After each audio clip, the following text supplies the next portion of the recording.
கருத்தை சொல்லியிருக்காரு அண்ணன் தான். இதே ஞானத்தை அவர் போய் மோதிகிட்ட சொல்ல தைரியம் இருக்கா அன்புமணி அவர்களுக்கு என்பதையும் கேட்கணும்.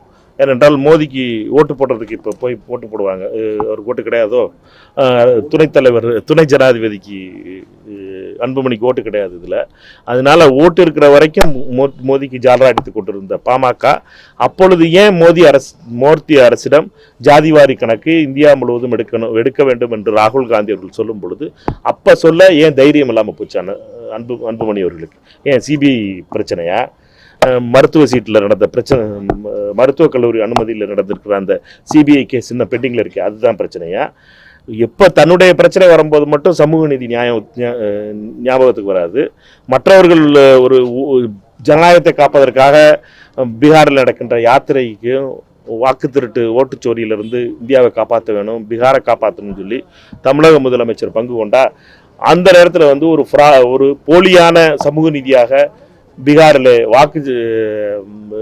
கேஸ்ட் சர்வே எடுத்து நிதிஷ்குமார் அவர்கள் எதற்கும் உதவாத ஒரு கேஸ்ட் சர்வே எடுத்து காட்டியிருக்காரு. அது எதற்குமே உதவாது, இனிமேல் அது கோர்ட்டில் நிராகரிக்கப்பட்டு விட்டது.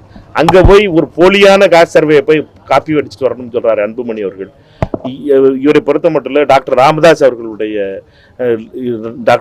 அவர்களிடம் படித்தவரா சமூக நீதியை பற்றி அந்த சந்தேகம் வருது எனக்கு. காப்பி அடித்து படிச்சிருப்பார் உள்ளருக்கு சமூக நீதியை பொறுத்த மட்டும் திரு அன்புமணி ராமதாஸ். டாக்டர் ராமதாஸ் அவர்களிடம் கற்றுக்கொள்ள வேண்டும்.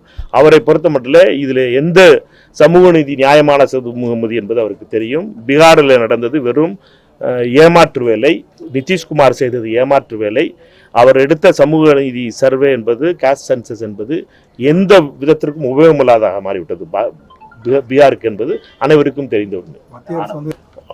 மத்திய அரசை பொறுத்த மட்டும் பல வகையிலே அறிவிப்புகள் பலமாக இருக்கலாம், நீடித்ததாக அறிவிப்புகள் வரலாம். அது எத்தனை பேருக்கு கிடைக்கின்றது, உண்மையாக எத்தனை பேருக்கு கிடைக்காமல் இருக்கிறது என்பது தகவலையும் மத்திய அரசு வெளியிடணும். மத்திய அரசை பொறுத்த மட்டும் பெரிய பெரிய விதத்தில் 70mm ஸ்க்ரீனில் படம் ஓட்டுறது மட்டும் நல்லா ஓட்டும் மத்திய அரசு. அறிவிப்புகள் பலமாக இருக்கும். இம்ப்ளிமெண்டேஷனை பொறுத்த வரைக்கும் மத்திய அரசினுடைய இம்ப்ளிமெண்டேஷன் என்பது நம்ம எல்லாருக்கும் தெரிந்து வச்சிருந்தால் அவர்களுடைய அறிவிப்புக்கும் இம்ப்ளிமெண்டேஷனுக்கும் உள்ள தொலை தூரமாக இருக்கிறது. அண்ணாமலைகளுக்கு எதிரான எந்த அழுத்தமான கருத்துக்களும் தெரிவிக்காத பாஜக முன்னாள் தலைவர் அண்ணாமலை எங்க அலுவலகத்துக்கு வரலாம் காதல் திருமணம் செய்வாங்க. சிபிஎம் பொறுத்த வரைக்கும் செய்து காட்டுவார்கள். அண்ணாமலை அவருக்கு அலுவலகம் எங்கே இருக்கு? முதல்ல அவருக்கு இன்னும் அலுவலகமே கொடுக்கல அந்த கட்சியில். அதனால அவரை பொறுத்தவரை முதல்ல அவருக்கு அலுவலகம் கொடுக்கட்டும் அண்ணாமலைக்கு, அதுக்கப்புறம் அந்த அலுவலகத்துக்கு வர சொல்லுவோம்.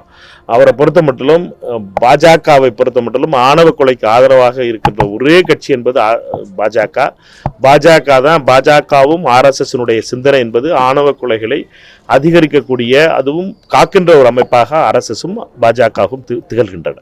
சரியா? டயா பூஸ்டர் சுகருடைய ரிமோட் கண்ட்ரோல் இனி உங்க கையில. அனைத்து மருந்து கடைகளிலும் கிடைக்கும். செய்திகளை உடனுக்குடன் தெரிந்து கொள்ள கீழ்கண்ட கேபிள் மற்றும் DTH நெட்வொர்க்குகளில் எம்நாடு செய்தி தொலைக்காட்சியை காணுங்கள். பாதகம் செய்பவரை கண்டால் நாம் பயம் கொள்ளலாகாது பாப்பா. மோதி மிதித்து விடு பாப்பா, அவர் முகத்தில் உமிழ்ந்து விடு பாப்பா. அண்மை செய்திகளை உடனுக்குடன் தெரிந்து கொள்ள இணைந்திருங்கள் எம்நாடு தொலைக்காட்சியுடன்.